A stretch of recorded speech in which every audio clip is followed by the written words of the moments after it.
आप जानते हैं कि पिछले साल लगभग 3 लाख सिम कार्ड्स ब्लॉक किए गए थे फ्रॉडलेंट एक्टिविटी के चलते। और उससे भी ज्यादा शॉकिंग चीज ये है कि 21 लाख मोबाइल फोन्स ऐसे एक्टिवेटेड थे जो कि फेक डॉक्यूमेंट्स पर चल रहे थे, उन्हें भी गवर्नमेंट ने ब्लॉक करवाया है। ये सुनकर किसी को भी डर लग सकता है कि अगले सिम कार्ड फ्रॉड का शिकार कहीं वो ना बन जाए, और शायद आपको भी ऐसा ही लग रहा होगा।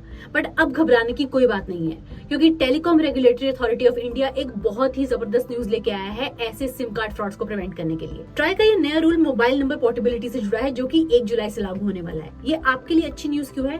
क्योंकि अक्सर स्कैमर्स सिम वाले फ्रॉड्स इलीगली आपके आधार को लेकर आपकी सिम लेकर वहां से करते थे, जिसके बाद वो आपके नाम पर इलीगल एक्टिविटी कर सकते हैं और आपके अकाउंट से पैसा तक निकाल सकते हैं आपके मोबाइल का एक्सेस करके।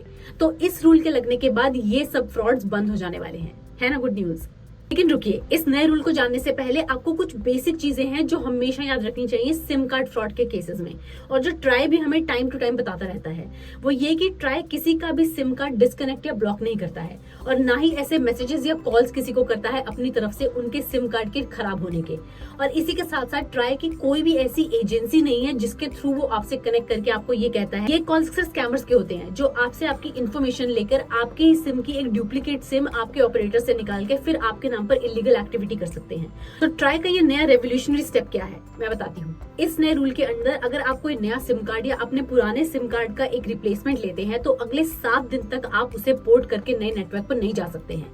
ये कैसे मदद करेगा स्कैमर्स से बचने में? ये 7 दिन का वेट पीरियड स्कैमर्स को अपने फ्रॉड में सक्सेसफुल होने नहीं देगा। वो ऐसे क्योंकि स्कैमर्स अक्सर आपके नंबर पे एक नया सिम लेकर उसे सिम स्वैपिंग करके आपके नाम पर कुछ भी इलीगल एक्टिविटीज कर सकते हैं। लेकिन अगर ये स्वैपिंग के बाद सिम को एक्टिवेट करने का पीरियड 7 दिन का होता है, तो उस केस में स्कैमर्स के लिए बहुत ही मुश्किल हो जाएगा इसे एक्टिवेट करना।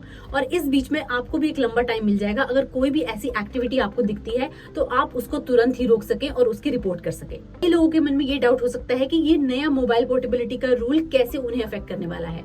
वेल, पुराने यूजर्स को तो इसका कोई इफेक्ट नहीं होगा। अगर आपके पास ऑलरेडी अपना सिम कार्ड है और आप अपना नंबर पोर्ट करना चाहते हैं तो आप उसे वैसे ही कर सकते हैं।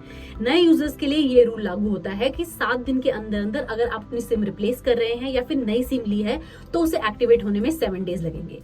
और वहीं अगर आप 3G से 4G या 5G में जाना चाह रहे हैं तो उस केस में भी सिम रिप्लेसमेंट नहीं हुई है तो आप आराम से सिम को एक्टिवेट कर सकते हैं। उसके लिए आपको सिर्फ OTP ही देना पड़ेगा। लेकिन हाँ, सिम कार्ड रिप्लेसमेंट के केस में जहां सिम कार्ड डैमेज हो गया है या फिर किसी भी कारण आपको नया सिम कार्ड मिला है, वहां पर ये 7 डेज का रूल अप्लाई होने वाला है। हाँ, ये थोड़ा सा इनकन्वीनियंट हो सकता है, लेकिन आप ये भी सोचिए कि इतनी सी इनकन्वीनियंस के बदले आपको सिम कार्ड जैसे फ्रॉड से कितनी बढ़िया प्रोटेक्शन मिलने वाली है। याद रखिए कि ऐसी कोई भी सिम कार्ड रिलेटेड कॉल अगर आपके पास आती है और वो जरा सी भी सस्पिशियस लग रही हो तो उस पर अपनी पर्सनल इन्फॉर्मेशन बिल्कुल भी शेयर मत करिए, और हो सके तो उसे अथॉरिटीज को भी रिपोर्ट करिए। मतलब कि आप ट्राई में उसकी रिपोर्ट कर सकते हैं या फिर आप अपने ऑपरेटर से भी उसकी इन्फॉर्मेशन ले सकते हैं। और यहाँ तक अगर कोई फ्रॉड हो जाता है तो आप उसकी साइबर क्राइम सेल में भी रिपोर्ट कर सकते हैं।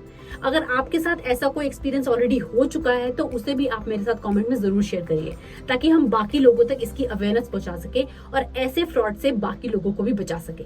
और हाँ, एक और बहुत इंपॉर्टेंट चीज, आपका सिम कार्ड अभी भी बिल्कुल रिस्क प्रूफ नहीं होने वाला है, क्योंकि इसके अलावा और भी कई चीजें होती हैं जिससे कि साइबर क्राइम्स कुछ और ट्रिक्स निकाल के आपके सिम की क्लोनिंग या स्वैपिंग कर सकते हैं।